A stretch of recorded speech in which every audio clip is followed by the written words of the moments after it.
നരേന്ദ്രമോദി സർക്കാരിന്റെ സത്യപ്രതിജ്ഞ ശനിയാഴ്ച. സർക്കാരുണ്ടാക്കാൻ അവകാശവാദം ഉന്നയിച്ച് നേതാക്കൾ ഉടൻ രാഷ്ട്രപതിയെ കാണും. തീരുമാനം മോദിയുടെ വസതിയിൽ ചേർന്ന യോഗത്തിൽ. ഘടകകക്ഷികളോട് വിട്ടുവീഴ്ചയ്ക്കൊരുങ്ങി BJP. ഇന്ത്യ മുന്നണി യോഗം തുടങ്ങി. പ്രതീക്ഷിച്ച വിജയം കേരളത്തിൽ നേടാൻ കഴിഞ്ഞില്ലെന്ന് മുഖ്യമന്ത്രി പിണറായി വിജയൻ. തോൽവി പരിശോധിക്കാൻ CPIM. 5 ദിവസത്തെ നേതൃയോഗങ്ങൾക്ക് 16-ന് തുടക്കം. തിരുത്തൽ നടപടികൾ ഉടൻ. മന്ത്രിസഭാ പുനഃസംഘടനയും ചർച്ചയിൽ. കെ മുരളീധരന്റെ പരാജയത്തിൽ കലഹിച്ച് കോൺഗ്രസ്. TN പ്രതാപനെതിരെ തൃശൂരിൽ പോസ്റ്ററുകൾ. മുരളീധരൻ BJP-യിൽ ചേരുമെന്ന് പത്മജ. BJP-യും കോൺഗ്രസും വൻതോതിൽ പണമൊഴുക്കിയെന്ന് പന്ന്യൻ രവീന്ദ്രൻ.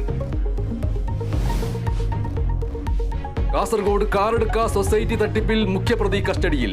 രതീശനെ പിടികൂടിയത് തമിഴ്നാട്ടിലെ നാമക്കലിൽ നിന്ന്. റിയൽ എസ്റ്റേറ്റ് പങ്കാളി ജബ്ബാറും പിടിയിൽ.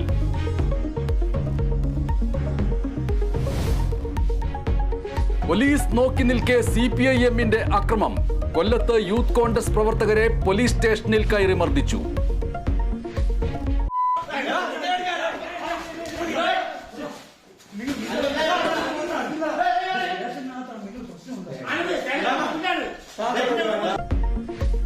മൂന്ന് DYFI പ്രവർത്തകർ അറസ്റ്റിൽ. 2020 ലോകകപ്പിൽ ആദ്യ ജയം തേടി ഇന്ത്യ. എതിരാളികൾ അയർലൻഡ്.